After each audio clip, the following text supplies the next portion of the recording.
زندگی کا کوئی بھی شعبہ ایسا نہیں چھوڑا کہ جس کے اندر میں محمد رسول اللہ صلی اللہ علیہ وسلم کے ذریعے سے اللہ نے امت کی رہبری نہ فرمائی ہو۔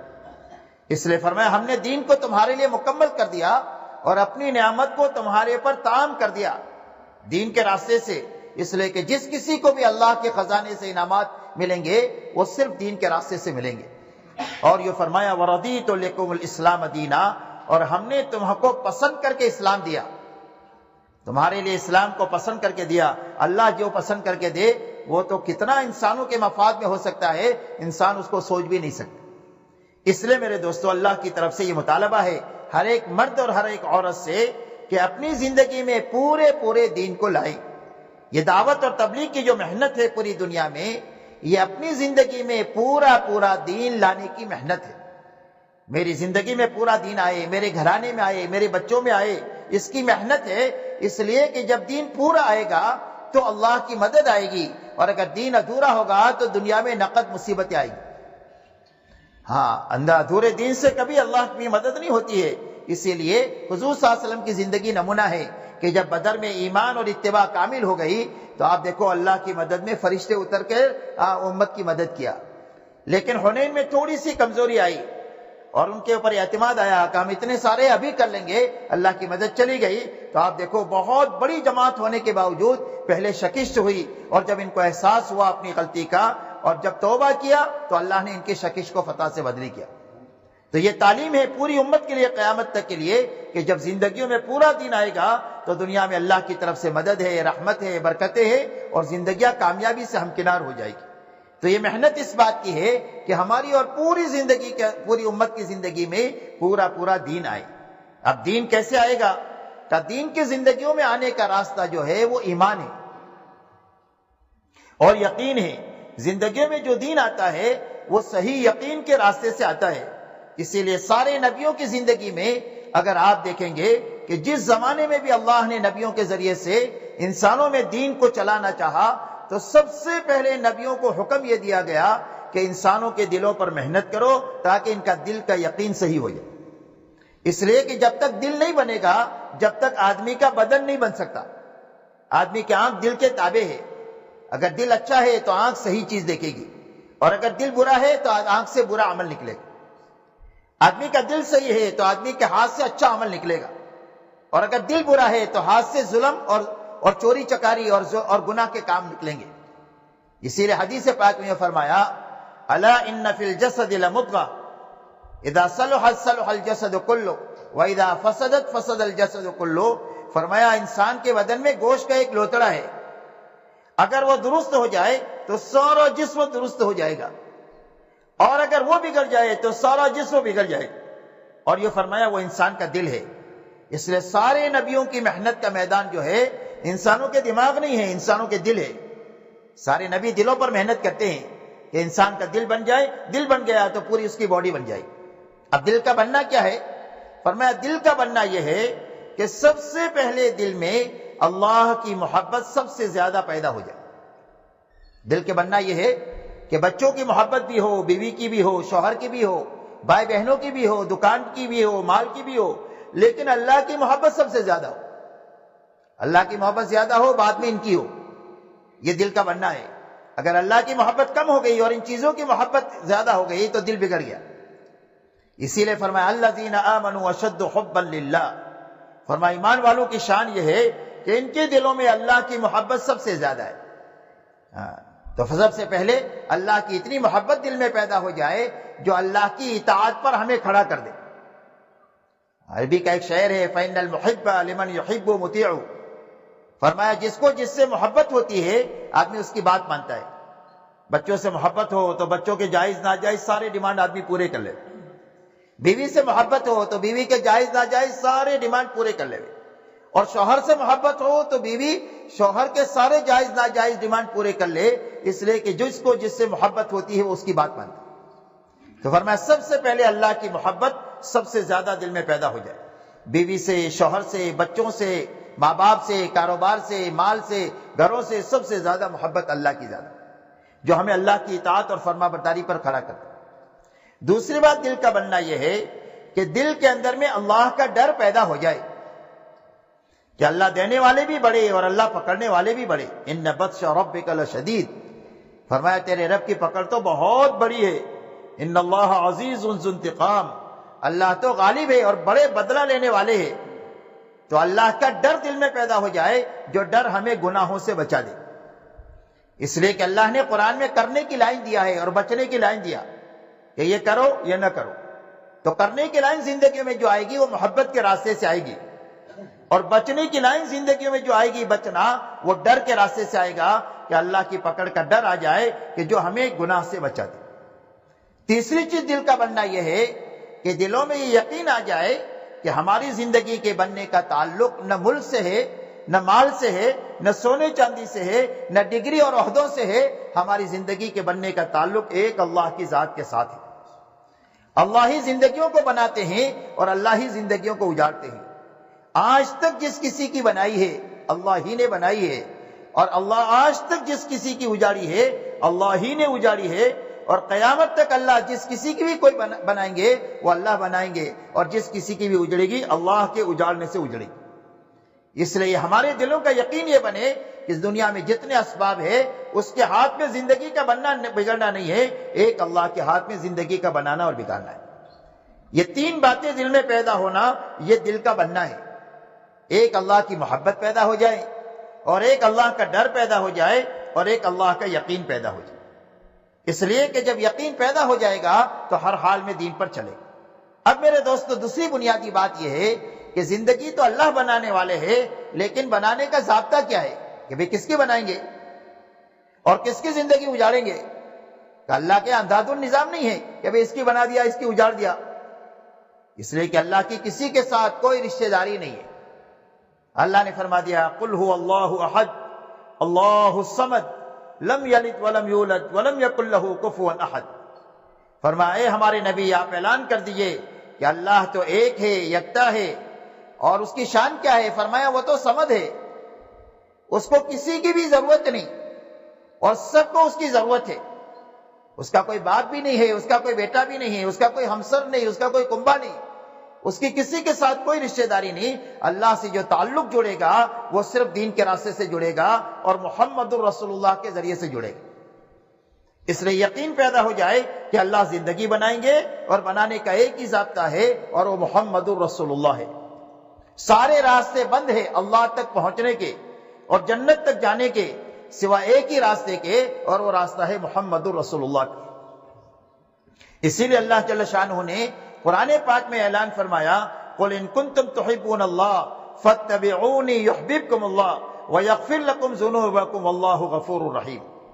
اللہ جل شانہ فرماتے ہیں کہ اے ہمارے نبی جی آپ اپنی زبان مبارک سے اعلان کر دیجئے کہ اگر تم میں سے جس کسی کو بھی اللہ سے محبت کا دعویٰ ہے کہ مجھے اللہ سے محبت ہے تو اس کی دلیل یہ ہے کہ میرے پیچھے پیچھے چلو. یعنی محمد صلی اللہ علیہ وسلم کے پیچھے پیچھے چلنا یہ اللہ سے محبت کی دلیل ہے، اور آپ کے پیچھے چلے بغیر جو ہے وہ محبت کا دعویٰ یہ جھوٹا دعویٰ ہے. تو فرمایا میرے پیچھے پیچھے چلو. جب محمد صلی اللہ علیہ وسلم کے پیچھے چلیں گے تو فرمایا کہ اللہ تمہارے سے محبت کرے. جو محمد صلی اللہ علیہ وسلم کے پیچھے چلے اور جو اپنی زندگی کو محمد صلی اللہ علیہ وسلم کے سانچے میں ڈھال دے، فرمایا اللہ اس سے محبت کریں گے، اللہ اس کو اپنا محبوب بنا لیں گے. اور اگر آدمی ہے کبھی غلطی ہو جائے گی تو اللہ گناہوں کو معاف فرما دیں گے، اس لیے کہ اللہ تو بہت معاف کرنے والے ہیں. اس لیے فرمایا زندگی کے بنانے کا ایک ہی ضابطہ ہے اور وہ محمد رسول اللہ ہے. اسی لیے فرمایا جس کی زندگی محمد صلی اللہ علیہ وسلم کی سنتوں پر اور آپ کے طریقے پر آئی جائے گی، فرمایا اس کا پہلا نفع یہ ہوگا کہ نیک لوگوں کے دلوں میں اللہ اس کی محبت پیدا کر دے، اور برے لوگوں کے دلوں میں اللہ اس کا رعب پیدا کر دے. اور فرمایا اس کی روزی میں اللہ برکت دے دیں گے، اور اللہ اس سے دین میں پختگی اور مضبوطی دے دیں گے کہ دنیا کی کوئی طاقت اس کو لالچ کی بنیاد پر بھی دین سے نہیں ہٹا سکتی ہے، اور اس کو تشدد کی بنیاد پر بھی نہیں ہٹا سکتی ہے. یہ کروڑوں کے لالچ میں اپنے دین کو نہیں بیچے گا، اور یہ اگر اس کو سولی پر بھی لٹکا دیا جائے تو سولی کے خوف سے یہ دین کو چھوڑے گا نہیں. فرمایا اللہ اس کے اندر میں دین کی پختگی اتنی دیں گے سنت پر چلنے کی وجہ سے. اور فرمایا جو سنت پر چلے گا قبر میں محمد صلی اللہ علیہ وسلم کے چہرے کو دیکھ کر کے پہچان جائے گا کہ یہ تو میرے آقا محمد رسول اللہ صلی اللہ علیہ وسلم ہے، کہ جن کی قدم قدم پر میں اقتدا کیا کرتا تھا، اور جو محمد صلی اللہ علیہ وسلم کو قبر میں پہچان لے گا، قیامت کے دن محمد صلی اللہ علیہ وسلم اس کو پہچان لیں گے۔ اس لیے میرے دوستو، یہ بنیادی بات ہے زندگیوں میں دین کے آنے کے لیے کہ ہمارا دل اندر سے اس یقین کے اوپر آئے، اور یہ محمد صلی اللہ علیہ وسلم والی زندگی ہمارے پورے جسم میں آ نہیں سکتی ہے نماز کے بغیر۔ اسی لیے اللہ نے ایمان کے بعد نماز عطا فرمائی ہے، اس بات کی مشق کرنے کے لیے کہ ہر مسلمان مرد اور عورت دن میں 5 مرتبہ اپنے تمام تر کاموں کو چھوڑ کر اللہ کے دربار میں آئے اور آ کر آنکھ کا استعمال سیکھے کہ بھئی آنکھ سے کیا دیکھنا ہے، اپنے زبان سے کیا بولنا ہے، اپنے ہاتھوں سے کیا پکڑنا ہے، اپنے پیروں کو کہاں رکھنا ہے، کہ اپنے پورے بدن کا استعمال سکھانے کے لیے اللہ دن میں 5 مرتبہ ہر مرد اور عورت کو اپنے دربار میں بلا کر کھڑا کرتے ہیں اور اپنے سامنے کھڑے کر کے کہتے ہیں کہ سب سے پہلے تو اقرار کر کہ تیری پرورش کا تعلق تیرے شوہر سے نہیں ہے، تیری نوکری سے نہیں ہے، تیرے ملک اور مال سے نہیں ہے، بلکہ تیری پرورش کا تعلق ایک اللہ کی ذات کے ساتھ ہے۔ الحمدللہ رب العالمین۔ یہ تمام تعریفیں اس اللہ کے لیے ہے جو تمام جہانوں کے پالنے والے ہیں۔ رکوع میں گئے تو یہی کہ سبحان ربی الاعلی، سجدے میں گئے تو یہی کہ سبحان ربی العظیم، سبحان ربی الاعلی۔ تسبیح رکوع اور سجدے میں کہ بھئی پاک ہے میرا پروردگار جو میرا پالنے والا ہے، پالنہار ہے، میری تمام ضرورتوں کو ہر حال میں پورا کرنے والا ہے، میری ضرورت کے پورا کرنے کا تعلق کسی مخلوق سے نہیں ہے، اللہ کی ذات کے ساتھ۔ فرمایا ایمان کے سیکھنے کے لیے اور اپنے بدن کا استعمال صحیح کرنے کے لیے دن میں 5 مرتبہ بلایا جاتا ہے کہ اپنی نماز کے ذریعے سے اپنی 24 گھنٹے کی زندگی کو بنا لو، جس طرح نماز میں آ کر اللہ کے حکم کے پابند ہو، اس طرح گھر میں بھی پابند اور کاروبار میں بھی پابند۔ اسی لیے فرمایا ان الصلاۃ تنہی عن الفحشاء والمنکر، فرمایا نماز آدمی کو بے حیائی اور برائی کے تمام کاموں سے روکتی رہتی ہے۔ نماز بنتی جائے گی تو زندگی صاف ستھری بنتی جائے گی۔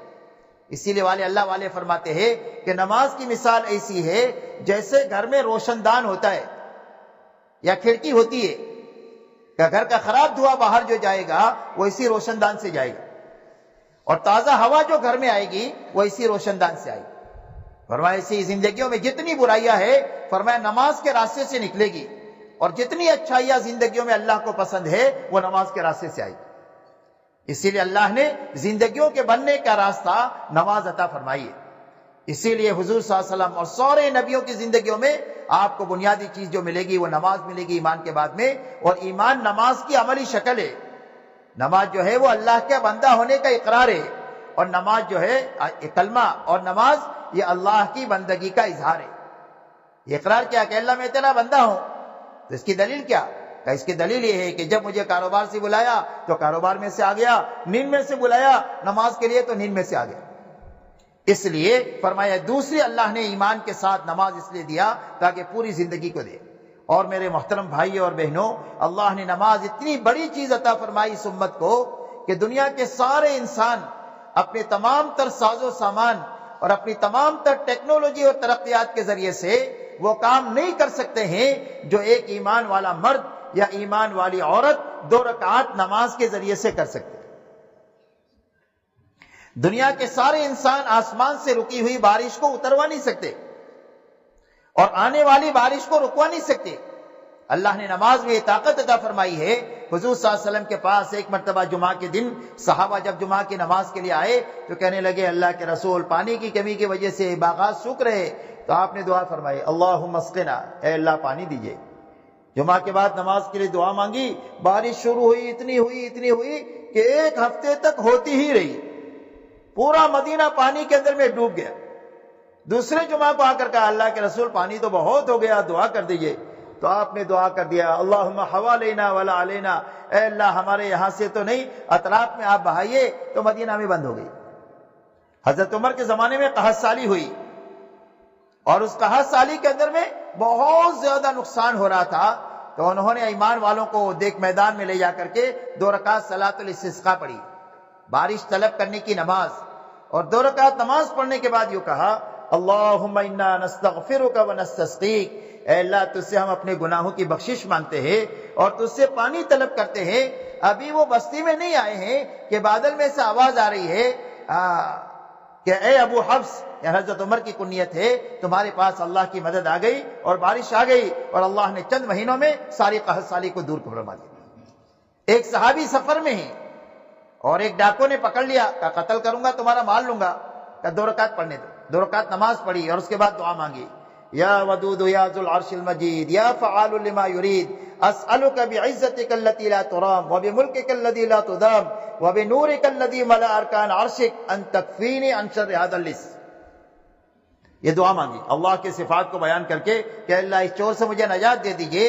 تو ایک گھوڑے سوار آیا اور آ کر کے اس نے نیزہ مار کر اس کو ختم کیا۔ یہ پوچھا کون ہے تو؟ فرمایا انا ملک من السماء الرابعہ، میں 4تھے آسمان کا فرشتہ ہوں۔ جب تم نے یہ دعا مانگی تو آسمانی دنیا میں آسمان کے دروازے بجنے لگے اور اللہ سے درخواست کی گئی کہ آپ کا ایک مظلوم بندہ ہے، اس کی حمایت کے لیے ہم کو بھیج دیجئے۔ مجھے اللہ نے بھیجا، اور جو بھی اللہ سے ایسی نماز پڑھ کر کے دعا مانگے گا اللہ اس کی ضرور مدد فرمائے۔ اس لیے اللہ نے نماز عطا فرمائی۔ یہ دین کا دوسرا شعبہ ہے ایمان کے بعد عبادت کا۔ جب ایمان اور نماز بنے گی تو اب معاشرت بنے گی۔ پہلے بنیاد ہوتی ہے، اس کے اوپر عمارت کھڑی ہوتی ہے۔ تو کلمہ نماز یہ بنیاد ہے۔ جب یہ 2 بنیادیں بنے گی تو اب اس کے اوپر اسلام کی عمارت کھڑی ہوگی، جس کی پہلی اینٹ معاشرت ہے۔ اس لیے کہ اللہ جل شانہ نے اپنے جیسے حقوق رکھے ہیں۔ ایمان اللہ کا حق ہے اور عبادت اللہ کا حق ہے۔ اسی لیے لا الہ الا اللہ کے معنی ہے لا معبود بحق الا اللہ۔ فرمایا عبادت کے لائق صرف ایک اللہ کی ذات ہے۔ کا ایمان اللہ پر شرک کی گنجائش نہیں، شرک کی معافی بھی نہیں۔ بڑے سے بڑے گناہ معاف ہو جائیں گے لیکن شرک کی معافی نہیں۔ فرمایا اللہ کا حق یہ ہے کہ اللہ کو ایک مانا جائے، اس کے ساتھ کسی کو شریک نہ کیا جائے۔ دوسرا اللہ کا حق یہ ہے کہ عبادت صرف ایک اللہ کے لیے کی جائے، عبادت میں کسی اور کو شریک نہ کیا جائے۔ اس کے علاوہ حقوق اللہ نے مخلوق کے رکھے، جس میں جتنے تعلقات ہیں اتنے حقوق ہیں۔ اس لیے اللہ نے دنیا کو تعلقات کی جگہ بنائی ہے۔ کیا تعلقات ہے؟ فرمایا ماں باپ ہے، بچے ہیں، بیوی ہے، شوہر ہے، بھائی ہے، بہن ہے، سیٹ ہے، نوکر ہے، گاہک ہے، دکاندار ہے، حاکم ہے، رعیت ہے۔ یہ سارے تعلقات ہیں جو دنیا میں ہیں۔ تو جتنے تعلقات ہیں اتنے حقوق ہیں۔ اور اللہ جل شانہ قربان جائے آپ کے دین پر اور محمد صلی اللہ علیہ وسلم پر کہ اللہ نے حقوق کی لائن ایسی دیا ہے کہ جو آدمی کی چاہت ہے اللہ نے دوسرے کا اس کو دین بنا دیا۔ ماں باپ کی چاہت یہ ہے کہ بچے میرے وفادار ہو، میری خدمت کرے، اور بڑھاپے میں میرے کام آئے۔ تو جو ماں باپ کی چاہت ہے اللہ نے وہ بچوں کا دین بنا دیا۔ اس کے لیے بچوں کو کیا حکم ملا کہ تمہارے ماں باپ کی خوشی میں اللہ کی خوشی ہے اور تمہاری ماں باپ کی ناراضگی میں اللہ کی ناراضگی ہے۔ فرمایا باپ جنت کا دروازہ ہے اور تیری ماں کے قدموں کے نیچے جنت ہے۔ فرمایا ان کو ڈانٹنا نہیں، ان کو اف نہیں کہنا، ان سے بھلی بات کرنا اور ان کے لیے ہر وقت میں دعا کرنا کہ اللہ تو ان کے اوپر رحم فرما جیسے بچپن میں رحم۔ تو ماں باپ کی جو چاہت ہے وہ کس کا دین بنایا؟ بچوں کا دین، کہ تمہارے جنت میں جانے کا راستہ وہ ہے کہ تمہاری ماں کی جو چاہت ہے وہ کرو۔ اور بچوں کی چاہت یہ ہے کہ بچے اس وقت میں ناسمجھ ہے، اچھے برے کی تمیز نہیں ہے، تو بچوں کی چاہت یہ ہے کہ کوئی ان کی سرپرستی کرے، کوئی ان کی دیکھ بھال کرے، کوئی ان کی روزی روٹی کا انتظام کرے، کوئی تعلیم تربیت کا انتظام کرے۔ تو اللہ نے یہ ذمہ داری ماں باپ کو دیا۔ اس لیے بچوں کے حق ماں باپ کے ذمہ یہ ہے کہ بچہ پیدا ہو جائے تو پہلے اس کا اسلامی نام رکھے۔ اور بچے کی تربیت کا مسئلہ یہ ہے کہ اس بچے کے قرار پانے کے زمانے سے لے کر کے پیدائش تک اس کے پیٹ میں حرام لقمہ نہ جائے۔ جب حرام لقمہ نہیں جائے گا تو یہ بچہ جو ہے وہ نیک پیدا ہو۔ کئی بچے کی نگرانی یہاں سے شروع ہوگی، پہلے سے۔ لہذا پیدا ہو گیا تو اب اس کا اسلامی نام رکھا جائے۔ اسلامی نام رکھا، بولنا شروع کیا تو فرمایا سب سے پہلے اللہ کا نام سکھاؤ۔ یہ بچے کا حق ہے ماں باپ کے اوپر۔ پھر اس کے بعد ذرا سا ہو گیا پڑھنے کے لائق تو فرمایا اب اس کو استاد کے پاس میں بٹھا کر کے قرآن اور حدیث کی تعلیم دو۔ اگر آپ نے ڈاکٹر اور انجینئر بنا دیا لیکن آپ نے قرآن اور حدیث کی تعلیم نہیں دیا تو آپ نے بچے کا حق ادا نہیں کیا۔ فرمایا بچہ جب پڑھنے کے لائق ہو کر استاد کے پاس جا کر بسم اللہ شروع کرتا ہے تو اللہ اس کے ماں باپ کے گناہوں کو معاف فرما دیتے۔ اب اور بڑا ہوا تو اس کی تربیت کرو دینی، اس لیے کہ بچے کی تربیت بچپن سے ہوتی ہے۔ ایک درخت نکلتا ہے زمین سے کہ اگر تھوڑا سا اس وقت دھیان دے دیا جاوے تو وہ سیدھا ہو جائے گا، تھوڑا ٹیڑھا ہوگا تو بھی۔ ہاں، لیکن اگر ایک تناور درخت بن گیا تو آپ کتنا بھی محنت کریں گے تو آپ یہ سیدھا نہیں کر سکتے اس کو. تو فرمایا اس کی دینی تربیت کرنا، اور جب جوان ہو جائے تو دینداری کو دیکھ کر اس کی شادی کرا دینا، یہ بچے کا حق ہے ماں باپ کے اوپر. تو جو بچوں کی چاہت ہے ماں باپ کا دین بنایا، جو ماں باپ کی چاہت ہے وہ بچوں کا دین بنایا. ایسے ہی ہر جگہ پوری بات، شوہر میں، بیوی میں، بھائیوں میں، بہنوں میں، پڑوسی میں، ہر ایک نے اب تفصیل میں نہیں جا سکتے اس میں. تو فرمایا جتنے حقوق ہیں ان حقوق کو جان کر کے زندگی گزارنا، ادا کرتے ہوئے، اس لیے کہ جب حقوق ادا ہو جائیں گے تو گھر جنت کا نمونہ بن جائے گا. جب حقوق ادا ہو جائیں گے تو محلہ جنت کا نمونہ بن جائے گا. جب حقوق ادا ہو جائیں گے تو شہر، ملک اور عالم جو ہے وہ جنت کا نمونہ بن جائے گا. ہر ایک کی جان، ہر ایک کا مال اور ہر ایک کی آبرو محفوظ ہو جائے گی جب حقوق کی ادائیگی ہو جائے گی. اس لیے فرمایا حقوق کی ادائیگی کے ساتھ جینا. یہاں تک کہ حضور صلی اللہ علیہ وسلم فرماتے ہیں ایمان والوں کی مثال ایک دوسرے کے ساتھ محبت کرنے میں، ایک دوسرے کے کام آنے میں ایسی ہے جیسا کہ ایک جسم ہوتا ہے. جسم میں سارے اعضاء الگ ہے اور ہر ایک کی شکل الگ ہے، ہر ایک کا کام الگ ہے، لیکن اتنا زبردست جوڑ ہے کہ اگر چلتے ہوئے ٹھوکر لگ جائیں تو پورا جسم اس کی تکلیف کو محسوس کرتا ہے، اور اگر آدمی اچھا کھانا کھا لے یا رات کو سو جائے تو پورا جسم اس کی لذت کو، راحت کو محسوس کرتا ہے. فرمایا ایمان والوں کی مثال ایسی ہے. کوئی بھی ایمان والا اپنے بھائی کی برائی کو نہیں سوچ سکتا ہے اس طرح جیسے کوئی عضو جو ہے وہ دوسرے کی برائی کو سوچ نہیں سکتے. اس لیے میرے محترم بھائیوں اور بہنوں، یہ بنیاد ہے دین کی کہ حقوق کی ادائیگی کے ساتھ جینا، اسی کی طرح اپنی زندگی میں حلال حرام کی تمیز کے ساتھ جینا. اس لیے کہ کھانے کا اثر جیسا ہوتا ہے اچھے برے کا، ایسے حلال اور حرام کا اثر ہوتا ہے. اچھا کھانا کھائیں تو آدمی کو خوشی محسوس ہوگی، طاقت بنے گی، اور سڑا ہوا کھانا 2-4 دن کا اگر کھا لے تو آدمی کی پوری باڈی ڈسٹرب ہو جائے گی. کہتے ہیں نا فوڈ پوائزن ہو گیا. تو ایسا ہی حرام کھانا پیٹ میں اندر میں جائے گا تو اپنا اثر کیے بغیر نہیں چھوڑ سکتا. اس لیے حلال اور حرام کی تاثیر ہے. اسی لیے واقعہ آتا ہے کہ ایک گاؤں کے اندر میں 2 یتیم بچے تھے اور ان کی ماں نے ان بچوں کو کبھی حرام لقمہ نہیں کھلایا. تو جب نماز کا وقت ہوئے تو دونوں یتیم بچے مسجد کے دروازے پر آ کر بیٹھ جاوے، اور جب نمازی مسجد میں جاوے تو دائیں جوتوں کی لائن لگاوے، بارے لگاوے کہ دائیں طرف والے جنتی ہیں، بائیں طرف والے جو ہے وہ جہنمی. تو سارے پریشان ہو گئے، سمجھاوے تو سمجھے نہیں. اس کی ماں کو کہا تو اس نے کہا میں بھی سمجھاتی ہوں. تو گاؤں کے ایک آدمی نے یوں کہا کہ ایک کام کرو، یہ بچوں کو 2 دن کے لیے مجھے دے دو، میں ان کا مسئلہ ٹھیک کر دیتا ہوں. تیسرے دن بچے کو لے کر آیا تو بات ختم ہو گئی. کہا کیا؟ کہا کچھ بھی نہیں کیا، میں نے حرام کھانا ان کے پیٹ میں ڈال دیا. اسے کہ حلال اور حرام کی تاثیر ہے، زبردست تاثیر. ایک اللہ والے فرماتے ہیں کہ میری دعوت کیا ایک نیک آدمی نے، لکڑہارے نے چند لقمے مجھے کھلائے، اور وہ پینے کھانے کے بعد کئی دنوں تک مجھے تہجد پڑھنے کا مزہ آیا. اور ایک برے آدمی کے ہاں میرا کھانا ہوا، وہ کھانے کے بعد کئی دنوں تک میرے اندر برائی کا جذبہ پیدا ہوا. اس لیے اپنی زندگیوں کو حلال اور حرام کی رعایت پر لانا، کہ چاہے تھوڑا ہو لیکن حلال کا ہو. دنیا میں ہم خواہشات پوری کرنے کے لیے نہیں آئے، ضرورت کے پورا کرنے کے لیے آئے ہیں، اور ضرورت کی حد ہے، خواہش کی کوئی حد نہیں. جب خواہش پر آدمی چلا جاتا ہے تو پھر حلال سے نکل کر حرام میں چلا جاتا ہے. اس لیے اپنی زندگیوں کو اس پر لانا. جب یہ بنیادیں صحیح ہوگی تو اب زندگیوں میں اخلاق کے پھل لگیں گے. درخت پھل سب سے آخر میں آتے ہیں. جب ایمان بنے گا، نماز بنے گی، معاشرت میں پاکیزگی ہوگی، کھانے کمانے میں حلال حرام کی تمیز ہوگی، اب زندگیوں میں اخلاق آئیں گے. اور اخلاق زندگیوں میں جب آئیں گے تو ساری دنیا اسلام کی طرف ایسا دوڑ کر آئے گی جس طرح بھوکا کھانے کی طرف دوڑ کر کے آتا ہے اور پیاسا پانی کی طرف دوڑ کر آتا ہے، اور دنیا کی کوئی طاقت بھوکے کو اور پیاسے کو نہیں روک سکتی ہے، اس طرح انسانیت کو اسلام کی طرف آنے سے کوئی روک نہیں سکتی. میرے دوستو، یہ اسی وقت میں ہوگا جب ہماری اور پوری امت کی زندگی میں وہ اخلاقی زندگی وہ ہو جو محمد صلی اللہ علیہ وسلم لے کر کے آئے. اسی لیے آپ یہ فرماتے ہیں کہ اکثر لوگ جو جنت میں جائیں گے وہ تقوی کی وجہ سے جائیں گے اور اچھے اخلاق کی وجہ سے جائیں گے. اور آپ نے اخلاق کا خلاصہ 4 باتوں میں بیان فرمایا جو تمہارے ساتھ برائی کرے اس کے ساتھ بھلائی کرو، جو تمہارے ساتھ رشتہ داری کو توڑے اس کے ساتھ رشتہ داری کو جوڑو، جو تمہارے پر ظلم و زیادتی کرے اس کو معاف کرو، اور جو تم کو کبھی چائے پانی کا نہ پوچھے اس کو کھلاؤ پلاؤ. آپ کی پوری زندگی آپ کو اسی کا نمونہ ملے گی.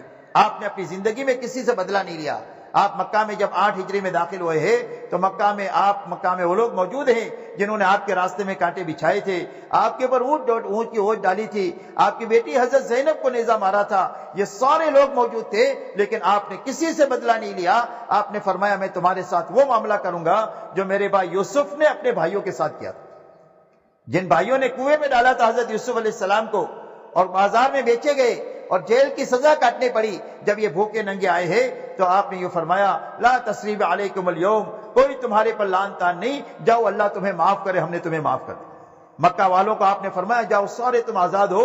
یہ کہتے ہیں کہ ہمیں ایسا لگ رہا تھا کہ ہم اپنی قبروں سے اٹھے اور ہمیں نئی زندگی ملی۔ تو محمد صلی اللہ علیہ وسلم یہ زندگی لے کر آئے اور آپ نے اپنی زندگی میں کبھی کسی سے کوئی چیز نہیں چاہی۔ آپ نے اعلان کر دیا ما اسألکم علیہ من اجر، کہ تم سے ہم کچھ بھی نہیں چاہتے، ہم تو اللہ سے لیں گے، اس لیے ہم کسی کے ساتھ بھلائی کریں گے تو کیا کہیں گے؟ فرمایا ہم کو کسی سے کچھ نہیں لینا ہے، ہم تو صرف اللہ کو چاہتے ہیں اور آخرت کو چاہتے ہیں۔ میرے دوستو، اللہ کی طرف سے ہر ایمان والے مرد سے اور ہر ایمان والی عورت سے اس زندگی کا مطالبہ ہے، اور قبر میں اس زندگی کو دیکھا جائے گا، اور قیامت کے دن محمد صلی اللہ علیہ وسلم کی زندگی ایک طرف ہوگی، ہر ایک کی زندگی کو ان سے ملایا جائے گا۔ جس کی زندگی محمد صلی اللہ علیہ وسلم کی زندگی سے میل کھائے گی اس کا بھاؤ ملے گا، اور جس کی زندگی محمد صلی اللہ علیہ وسلم کی زندگی سے ہٹی ہوئی ہوگی وہ زندگی آدمی کے منہ پر مار دی جائے گی۔ اس لیے دعوت اور تبلیغ کی محنت اس بات کی ہے کہ یہ مبارک زندگی ہمارے اندر آئے، ہمارے گھرانے میں آئے، ہماری عورتوں اور بچوں میں آئے، اور پوری امت میں آئے، اور ساری انسانیت میں آئے۔ اس لیے یہ محنت ہے، اس لیے کہ اللہ نے دنیا کو دارالاسباب بنایا ہے۔ یہاں ہر کام کے لیے اللہ نے سبب بنایا۔ آپ کو روزی چاہیے تو محنت کرو، آپ کو پھل چاہے تو کھیتی کرو، اولاد چاہے تو شادی کرو، ایسا ہی یہ زندگی چاہیے تو اس زندگی کے لیے محنت کرو۔ اب اس کے لیے کیا محنت ہے؟ کہ اس کے لیے محنت جو ہے یہ دعوت کی مبارک محنت ہے کہ ہر ایک مرد اور ہر ایک عورت اس بات کی محنت کرے کہ یہ زندگی میرے اندر میں آئے اور پوری امت کے اندر میں یہ زندگی آئے۔ اسی لیے حضور صلی اللہ علیہ وسلم نے پوری امت کو اس زندگی پر کھڑا کیا، اور اس کو حاصل کرنے کے لیے اور پوری دنیا میں پھیلانے کے لیے آپ نے ان کو محنت پر کھڑا کیا۔ مرد بھی محنت پر پہ تھے، عورتیں بھی محنت پر تھی، جوان بھی محنت پر تھے، بوڑھے بھی محنت پر تھے۔ اور محنت کے معنی یہ ہے کہ ہر ایک مرد اور عورت اپنی جان مال کے لگانے کی ترتیب صحیح کر دے۔ محنت کے کیا معنی؟ محنت کے معنی یہ ہے کہ جان مال ہم وہاں لگائیں جہاں لگانے کے لیے محمد صلی اللہ علیہ وسلم نے فرمایا کہ لگانے کے لیے بتلایا ہے۔ اس لیے آپ نے اس امت کی جان مال کے لگانے کی جو ترتیب قائم کیا تھا کہ ہر ایک ایمان والے کی جان مال ایک تو اللہ کے کلمے کو سیکھنے پر لگے اور اس کو پھیلانے پر لگے۔ کلمے کو سیکھے اور کلمے کو پھیلائے، اس پر اپنی جان مال لگائے۔ اپنی جان مال کو اللہ کی عبادت پر لگائیں، نماز پر لگائیں، روزے پر لگائیں، زکوٰۃ پر لگائیں، حج پر لگائیں۔ یہ سارے احکام جان مال ہی کی طرف متوجہ ہوتے ہیں۔ اور اپنی جان مال کو مخلوق خدا کی خدمت پر لگائیں، یتیموں پر، بیواؤں پر، مسکینوں پر، فقراء پر، محتاجوں پر، بیماروں پر، مدیونین کے اوپر۔ فرمایا جو جس لائن کا حاجت مند ہے اس پر اپنی جان مال لگا کر کے ان کے ساتھ اخلاق کا معاملہ کرنا، اور بھئی اپنی ضرورت بھی ہے ان ضرورتوں میں بھی بقدر ضرورت لگانا، اسراف سے بچتے ہوئے لگانا۔ اس لیے کہ اسراف کی تو کوئی حد نہیں ہے۔ اسراف کی مثال کہتے آگ کی ہے۔ آگ میں کتنا بھی لکڑی آپ ڈالیں گے وہ سب کو جلا جائے گی، اس کا پیٹ ہی نہیں بھرے گا۔ آپ کے پورے ملک کی لکڑی ڈالو تو سب کو جلا دے گے، بولے اور لاؤ۔ ہندوستان کی لکڑی ڈالو سب کو جلا دے گی، بولے اور لاؤ۔ فرمایا ایسا اسراف ہے، خواہشات ہے، فضول خرچی ہے۔ فرمایا اس کی کوئی حد ہی نہیں، حاجت کی حد ہے کہ بھئی بھوک لگی ہے، 2 روٹی ہے، 50 گرام 100 گرام چاول ہے کا ضرورت پوری ہو جائے گی۔ اور خواہش کی کوئی حد نہیں ہے، 100 قسم کا کھانا دسترخوان پر لگا ہوا ہے، 3 گھنٹے تک جگالی کیا بیٹھ کر، پھر یہ کہہ کر اٹھتا ہے کہ بھئی فلانی قسم نہیں ہوئی، وہ ہوتی تو پیٹ بھرتا۔ اس لیے کہ خواہش کی کوئی حد ہی نہیں ہے۔ تو اس لیے اپنی زندگیوں کو ان بنیادوں پر لانا، اس کی محنت دعوت اور تبلیغ کے ذریعے سے۔ اب اس کے لیے کیا راستہ ہے؟ کہ اس کے لیے راستہ یہ ہے کہ ہر مرد اللہ کے راستے میں 4 مہینہ لگا کر کے اپنی زندگی کا رخ صحیح کرے۔ آج دلوں کا رخ صحیح نہیں ہے، دلوں کا رخ مخلوق کی طرف ہے، حالانکہ ہمارے دل کا رخ اللہ کی طرف ہونا چاہیے۔ کہ مخلوق کو ہم ناراض کر سکتے ہیں، اللہ کو ناراض نہیں کر سکتے۔ آج دلوں کا رخ مال کی طرف ہے، اعمال کی طرف نہیں ہے۔ اس لیے مال کی لالچ میں حکم ہم توڑ دیتے ہیں، اس لیے کہ دلوں کا رخ مال کی طرف ہے۔ آج ہمارے دلوں کا رخ دنیا کی طرف ہے کہ دنیا کے فائدے کے لیے ہم آخرت کا نقصان کر دیتے ہیں، حالانکہ دلوں کا رخ آخرت کی طرف ہونا چاہیے۔ اس لیے ہمارے دلوں کا رخ اللہ کی طرف ہو جائیں، حکموں کی طرف ہو جائیں اور آخرت کی طرف ہو جائے، اور ہمارا فکر دعوت کا بن جائے۔ آج ہماری سب کی فکر یہ ہے کہ اچھے سے اچھا کپڑا ہم کو ملے، اچھے سے اچھے کھانے ملے، اچھے سے اچھے مکانات ہو، اچھے سے اچھی گاڑیاں ہو، دھوم دھام سے شادیاں ہو۔ آج ہماری 24 گھنٹے کی فکر یہ ہے، اور ہماری فکر ہو جائے دعوت کی، کہ اللہ کا کلمہ دنیا میں پھیلے۔ ہم سارے کام کریں گے لیکن دعوت کی فکر کے ساتھ کریں گے۔ کہ اس کے لیے مرد اللہ کے راستے میں 4 مہینہ لگا کر کے دن بھر محنت کریں، اور رات کا اچھا وقت اللہ کے سامنے کھڑے ہو کر دعاؤں میں اور اللہ کے سامنے آنسو بہانوں میں لگا۔ پھر 4 مہینہ لگانے کے بعد واپس آ جائے۔ اب گھر میں بھائی ہے تو بھائی کو بھیجے، بھائی واپس آ گیا تو اب بیٹا ہے تو بیٹے کو بھیجے۔ گھر میں جتنے مرد ہیں وہ سب باری باری 4 مہینہ لگائے، اور اس کے بعد واپس آ کر اپنے گھر کاروبار میں دین اور دین کی محنت کے ساتھ رہے۔ اس لیے کہ اسلام میں ملنگ پنا بھی نہیں ہے، اسلام میں نفسانیت بھی نہیں ہے۔ نفسانیت بھی غیروں کا طریقہ ہے اور رہبانیت بھی غیروں کا طریقہ ہے۔ اسلام ان دونوں کے بیچ کا راستہ ہے کہ ہر ایمان والے کی گھریلو زندگی ہو، کاروباری زندگی ہو، لیکن دین کے ساتھ ہو اور دین کی محنت کے ساتھ ہو۔ اس لیے یہ اللہ کے راستے میں نکل کر محنت کرے، واپس آنے کے بعد مقامی محنت میں کرے۔ اس کے لیے ہماری بہنیں اپنے گھروں میں دعوت کے کام کے لیے ایک تو معاون ہو۔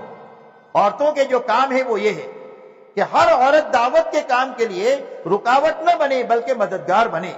جس طرح حضور صلی اللہ علیہ وسلم کے زمانے میں ساری امہات المؤمنین اور ساری صحابیات رضوان اللہ علیہن اجمعین اللہ کے دین کے لیے کوئی رکاوٹ نہیں تھے، بلکہ اللہ کے دین کے لیے مددگار تھے۔ آپ دیکھ لیں حضرت خدیجہ الکبریٰ رضی اللہ تعالیٰ عنہا نے جس طرح حضرت ابو بکر نے پورا مال لگایا ہے اللہ کے دین کے لیے، ایسے حضرت خدیجہ الکبریٰ نے بھی اپنا پورا مال اللہ کے دین کے لیے لگایا۔ جس طرح حضرت مصعب ابن عمیر کی شہادت اللہ کے دین کے لیے ہوئی ہے، ایسے حضرت سمیہ رضی اللہ تعالیٰ عنہا کی شہادت بھی اللہ کے دین کے لیے ہوئی ہے۔ اگر جو ہے وہ صحابہ بڑی بڑی قربانی دیے ہیں تو عورتوں نے بھی بڑی بڑی قربانیاں دیا۔ حضرت خنسہ رضی اللہ تعالیٰ عنہ نے اپنے 4 بیٹوں کو اللہ کے دین کے اوپر قربان کیا ہے اور اس کے بعد شکرانے کی نماز پڑھی۔ اس لیے میرے محترم بھائیوں اور بہنوں، ہماری عورتیں بھی اللہ کے دین کے لیے مددگار ہو، یہ سب سے پہلا ان کا کام ہے۔ دوسرا ان کا کام یہ ہے کہ یہ اپنے گھروں میں نماز کی فضا بنائے، کہ گھر کے اندر میں نماز کا وقت ہو گیا، اذان ہو گئی، اب سارے کام چھوڑ کر کے سب سے پہلے نماز کی فضا بنا، اور اپنی نماز بنا محنت کر کے اپنی نماز کے اندر میں اللہ والا یقین لائیں، اپنی نماز کے اندر میں فضائل کا استحضار لائیں، اپنی نماز کے اندر میں مسائل والا علم لائیں، اور اپنی نماز میں اللہ والا دھیان لائیں، اور اپنی نماز میں اللہ کو راضی کرنے والی نیت لائے۔ یہ 5 باتیں محنت کر کے اپنی نماز میں لائیں گے تو یہ نماز ہماری زندگیوں کو بنا دے۔ اسی کے ساتھ میں اپنے گھر میں 7 سال کی بچی اور بچے سے لے کر 100 سال تک گھر میں جتنے ہیں وہ سارے نمازی ہوں، ایسی نماز کی گھر کے اندر میں فضا بنانا۔ ہمارا گھر صرف ہوٹل نہیں ہونا چاہیے، اور ہمارا گھر صرف گیسٹ ہاؤس نہیں ہونا چاہیے یا ریسٹورنٹ نہیں ہونا چاہیے کہ کھائے نکل گئے اور سوئے نکل گئے، بلکہ ہمارے گھر میں دعوت کی فضا ہو، ہمارے گھر میں عبادت کی فضا ہو کہ سارے نمازی ہو۔ مرد مسجدوں میں نماز پڑھیں اور عورتیں اور بچیاں اپنے گھر کے اندر میں نماز پڑھیں، اور اسی کے ساتھ میں اپنے گھر میں مدرسہ ہو۔ ہمارا گھر درسگاہ ہونا چاہیے دین کے سیکھنے کے لیے۔ حضور صلی اللہ علیہ وسلم کے زمانے میں مرد اللہ کے راستے میں جا کر مسجد میں جا کر دین کو سیکھ کر آتے تھے، اور اپنے گھر میں عورتوں اور بچوں کو سکھا دیتے تھے۔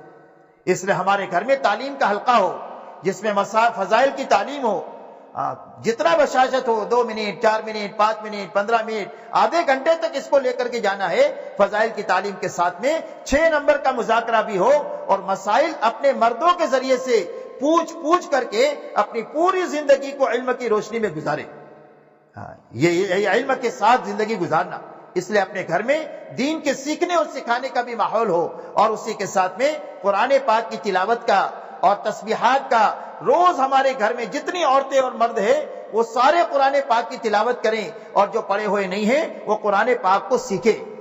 آج ہمارے ذہنوں میں یہ ہے کہ بچے سیکھیں گے، آج ہمارے ذہنوں میں یہ ہے کہ بچوں کی عمر تو 6 سال ہے تو یہ سیکھے، ہم تو بڑے ہو گئے کیسے سیکھے؟ حالانکہ حضور صلی اللہ علیہ وسلم کے زمانے میں سارے مردوں اور عورتوں نے جو قرآن کو دین کو سیکھا ہے وہ بڑی عمروں میں سیکھا ہے۔ تو جو پڑھے ہوئے ہیں وہ تلاوت کریں، جو پڑھے ہوئے نہیں ہیں وہ قرآن پاک سیکھنا شروع کریں۔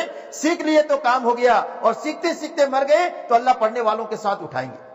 تو یہ قرآن پاک کی تلاوت ہے، ہدایت کی نیت سے صبح شام کی تسبیحات ہے، تیسرا کلمہ ہے، درود شریف ہے، استغفار ہے، باوضو ہو کر قبلہ رخ بیٹھ کر اس دھیان کے ساتھ کہ اللہ مجھے دیکھ بھی رہے ہیں اور اللہ مجھے سن رہے ہیں، گھر کے ہر چھوٹے بڑے ان تسبیحات کے ساتھ میں صبح شام جو ہے وہ اپنے اوقات کو گزارے۔ اسی کے ساتھ ہر وقت میں اپنے گھر میں سنت کا ماحول بنانا۔ بہت سارے کام ہیں کہ جس کو عادتاً ہم کرتے ہیں، وہ کھانا کھاتے ہیں، سوتے ہیں، نہاتے ہیں، کپڑے بدلتے ہیں، اپنی ضرورت کے لیے باتھ روم جاتے ہیں، یہ سارے کام عادتاً ہم بھی کرتے ہیں اور ہمارے گھر کے بچے بھی کرتے ہیں۔ تو جو چیز عادت ہے اس کو عبادت بنانے کا راستہ یہ ہے کہ اس میں سنت طریقہ لانا، اپنے گھروں میں سنت کا ماحول بنانا کہ کھائیں گے تو سنت کے مطابق، سوئیں گے تو سنت کے مطابق، کپڑا بدلیں گے تو سنت کے مطابق، گھر میں داخل ہوں گے تو سنت کے مطابق، نکلیں گے تو سنت کے مطابق، تاکہ ہمارے گھر میں سنت کا ماحول ہو۔ جب سنت کا ماحول ہوگا تو غلط زندگیاں ہمارے گھروں میں نہیں آئی۔ جب نور ہوتا ہے تو ظلمت نہیں آتی، جب نور نہیں ہوتا ہے تو ظلمت ہوتی ہے۔ اس لیے ظلمت اور اندھیرا کس کا نام ہے؟ کہ روشنی کے نہ ہونے کا نام اندھیرا ہے۔ اس لیے اپنے گھروں میں سنت کا ماحول بنانا اور اپنے بچوں کی بہت نگرانی کرنا اور محبت اور پیار سے بچپن سے ان کی دینی تربیت کرنا۔ بچپن میں جو باتیں دل و دماغ میں بٹھائی جاتی ہے وہ بڑا ہونے کے بعد کام آتی ہے۔ آپ دیکھ لو جتنے اولیاء اللہ بنے ہیں ان اولیاء اللہ کے بننے میں سب سے پہلا ہاتھ ان کے ماؤں کا ہے، اس لیے کہ ماں کی گود میں ہی بچے پرورش پاتے ہیں۔ اسی لیے ماں جو ہے وہ بچوں کے لیے سب سے پہلا مدرسہ ہے۔ تو بچوں کی تربیت بچپن سے دینی کرنا، ان کا نگرانی کرنا، کوئی بات غلط سیکھ کر نہ آئے، زبان سے بولے تو فوراً پیار سے اس کو مولڈ کر دینا اور اس کو صحیح چیز کی طرف کر دینا۔ تو بچوں کی دینی تربیت ہے اور اپنے گھروں میں سادگی ہے اور حیا کے ساتھ رہنا، اس لیے کہ سادگی اور حیا یہ محمد صلی اللہ علیہ وسلم کی معاشرت کی بنیاد ہے۔ اور بے حیائی اور فضول خرچی جو ہے یہ اللہ کے دشمنوں کی جو ہے وہ معاشرت کی بنیاد ہے۔ دنیا میں جتنا بگاڑ ہے اس کی دو ہی بنیادیں ہیں، بے حیائی ہے اور فضول خرچی ہے۔ اور خیر کے آنے کی یہی دو بنیادیں ہیں کہ سادگی آئے اور حیا آئے تو دنیا کے اندر میں خیر جو ہے وہ پھیل جائے۔ اس لیے اپنی زندگیوں کو آہستہ آہستہ سادگی کے پر لانا، اس لیے کہ سادگی ہوگی تو حلال کمائی کافی ہو جائے گی، اور سادگی نہیں ہوگی تو پھر آدمی کو حلال سے نکل کر حرام میں ہاتھ ڈالنا پڑے گا۔ اس لیے یہ بنیادیں ہمارے گھروں میں ہوگی تو ہمارا گھر جنت کا نمونہ بنے گا۔ اس لیے یہ اعمال اپنے گھروں میں مستورات کو کرنے ہی، اسی کے ساتھ میں ہفتہ واری جو ہماری اجتماعی تعلیم ہوتی ہے اس تعلیم میں پابندی کے ساتھ بہنوں کا جانا۔ ہفتے میں ایک مرتبہ گھر کی تعلیم روزانہ ہے اور ہفتے کی تعلیم ایک مرتبہ ہے۔ اسی کے ساتھ آج دنیا میں بہت زیادہ زہریلی فضا ہو گئی ہے، ماحول کا بگاڑ اس درجے کا ہو گیا ہے کہ گھروں میں یہ اعمال ہماری بہنیں کر نہیں پاتی اور مرد بھی اس کا مشغولی کی وجہ سے یہ فکر بنا نہیں سکتے۔ اس کے لیے ہماری بہنیں بھی ایک مرتبہ کہ تھوڑا وقت سے فارغ کر کے اللہ کے راستے میں نکلیں۔ جب یہ اپنے ماحول کو بدلی کریں گے اور اللہ کے راستے میں 3 دن کے لیے جائیں گے تو اللہ تعالیٰ 3 دن کے اندر میں وہ چیز ان کو عطا فرمائیں گے جو زندگی میں ان کو حاصل نہیں ہوگی۔ اس لیے اللہ کے راستے میں ماحول کی تبدیلی جو ہے اس کا کوئی بدل دنیا میں نہیں ہے۔ اس لیے اللہ کے راستے میں اپنے گھر کے مردوں کے ساتھ اپنے ساری شرعی حدود کی رعایت کے ساتھ میں 3 دن لگانا۔ جب 3 دن دعوت کی فضا میں، تعلیم کی فضا میں، عبادت کی فضا میں اور اپنے ساتھیوں کی خدمت کی فضا میں رہے گی، دن میں محنت کرے گی، رات کو اللہ کے سامنے آنسو بہائیں گی، تو اللہ تعالیٰ 3 دن میں وہ چیز عطا فرمائیں گے اور یہ اعمال کا شوق عطا فرمائیں گے کہ جس کو میں اور آپ تصور نہیں کر سکتے۔ اس لیے 3 دن نکلنا، اور جو بہنیں 3 دن لگائے ہیں پھر اس کے بعد 10 دن من لگائے، 10 دن کے بعد میں کچھ بہنیں ایسی بھی ہوں کہ جو 40 دن لگائے، تاکہ ہر محلے میں ایسی بہنیں ہونا چاہیے اور ہر ملک میں ایسی بہنیں ہونا چاہیے کہ جو مقامی دین کے تقاضے ہو، جو مستورات سے متعلق ہو، یہ سمجھداری کے ساتھ پورے کر لیں، اور باہر سے بھی کوئی قومیں آئیں، باہر سے جماعتیں آئیں تو ان کی تعلیم اور تربیت کا انتظام کر سکے۔ تو ایسا مجمع بنانا ضروری ہے اور وہ اسی راستے سے بن سکتا ہے۔ اس لیے میرے بھائیو، آپ حضرات سے ہماری درخواست یہ ہے کہ ہمارے یہ جو مرد یہاں پر بیٹھے ہیں وہ تو کھڑے ہو کر کے اپنے ناموں کو پیش کریں 4 مہینے کے لیے، 40 دن کے لیے۔ ابھی آپ کے سامنے کل یہ اجتماع بھی شروع ہو رہا ہے، ایسے ہی ہماری بہنیں جو ہیں یہ بھی اندر میں تشکیل کریں اور اپنے نام لکھائیں۔ 2-1 بہنیں جو ذمہ دار ہوں وہ کھڑے ہو کر نام لکھیں کہ بھئی کس کے گھر سے کون اللہ کے راستے میں کتنے وقت کے لیے جائیں گے، اور وہ بہنیں بھی 3 دن لگائیں گی تو کون سے ہفتے میں لگائیں گے، اس کی آپس میں وہ تشکیل کریں اور ہمارے مرد یہاں پر اپنے ناموں کو پیش کریں۔ اللہ تعالی ہمارے لیے اور پوری امت کے لیے دین اور دین کی محنت کو اللہ آسان فرما دے۔ اب ہمت سے اپنے آپ کو پیش کریں، 4 مہینے کے لیے کون اللہ کے راستے میں جانے کے لیے تیار ہے۔ اللہ بہت قبول فرمائے، جان مال میں برکت نصیب فرمائے، ساری رکاوٹوں کو اللہ دور فرمائے۔ انور بھائی اجتماع سے کتنے عرصے کے لیے؟ اللہ بہت قبول فرمائے. 4 مہینے کے لیے بھی بتائیں, 40 دن کے لیے بھی بتائیں. کیا نام؟ عبدالعلیم صاحب. اکتوبر سے 4 months اکتوبر. یہ دیکھیں اللہ پاک قبول فرمائے. جی اظہار بھائی 4 مہینے لکھ لیا. محمد جی اور بتائیں دوستو, ہمت سے بتاؤ, ساری امت کے کرنے کا کام ہے. جی ڈاکٹر صاحب. یہ جماعت کوئی گروپ نہیں ہے, کوئی پارٹی نہیں ہے, ایک محنت ہے حضور صلی اللہ علیہ وسلم والی, اور پوری امت کے کرنے کی ایک محنت ہے. کون سی جگہ سے آپ؟ اللہ قبول فرمائے, آسان فرمائے, جان مال میں برکت نصیب فرمائے. اور بتائیں. جی اور ساتھی فرمائے الحمدللہ. صدیق بھائی اللہ قبول فرمائے. اچھا اب کیا ارادہ ہے جی؟ 4 مہینے لگائیں گے انشاءاللہ, اللہ تعالیٰ قبول فرمائے. جی بیٹا وسیم, اللہ قبول فرمائے, جان مال میں برکت عطا فرمائے. جی اور ماشاءاللہ. اور بتائیں.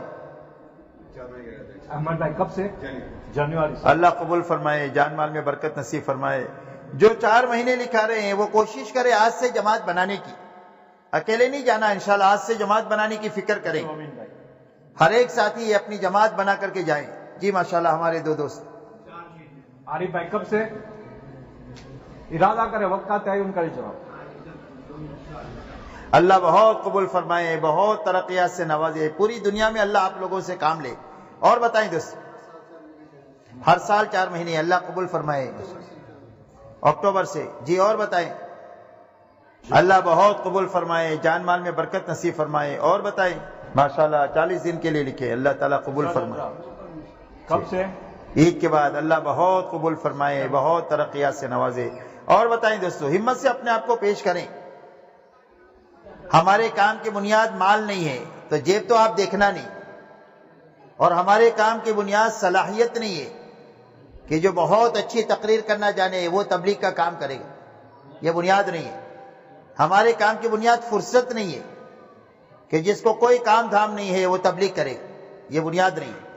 ہمارے کام کی بنیاد سچا ارادہ ہے دل میں, پھر اس کے بعد اللہ سے دعا ہے, اور اپنے بس کی کوشش ہے, جتنا آپ کوشش کر سکتے ہیں. جب یہ 3 چیزوں میں اللہ سچائی دیکھیں گے تو اللہ آپ کے لیے اسباب پیدا کر دیں گے. مال چاہیے تو مال دیں گے, صلاحیت چاہیے تو صلاحیت دیں گے, اور وقت چاہیے تو وقت اللہ اپنے خزانے سے دیں گے. ارادے میں سچائی, دعا میں سچائی, اور کوشش میں سچائی. جو اپنے بس میں اتنی کوشش, تو اللہ آگے کا کام اللہ کر دے. بتاؤ اس کے لیے کون تیار؟ ارادہ, دعا اور کوشش. اللہ بہت قبول فرمائے, آسان فرمائے. اور بولو ماشاءاللہ, واہ بھائی واہ. کیا نام؟ کھڑے ہو کر بول بیٹا. اشرف بھائی. اللہ بہت قبول فرمائے, جان مال میں برکت نصیب فرمائے. اللہ اس جوان کو پورے عالم کے لیے قبول فرمائے. اور بولو دوست. جی بتائیں بھائی. ٹھیک ہے انشاءاللہ. اس کے علاوہ ہماری بہنیں بھی جو ہے یہ 2 دن اجتماع کے لیے, ایک تو اپنے مردوں کو بھیجے, اور اس کے علاوہ اپنے گھروں کے اندر میں دعاؤں کا اہتمام کریں اور روزہ بھی رکھیں, تاکہ اللہ تعالیٰ اس اجتماع میں کامیابی عطا فرمائے, اور ہماری بہنیں دعا کے راستے سے اس اجتماع کے اندر میں شریک ہو. درود شریف پڑھ لیں. اللہم صلی علی سیدنا مولانا محمد وعلی آل سیدنا مولانا محمد مبارک وسلم. ربنا ظلمنا انفسنا وان لم تغفر لنا وترحمنا لنكونن من الخاسرین. ربنا لا تزغ قلوبنا بعد إذ هديتنا وهب لنا من لدنك رحمة إنك أنت الوهاب.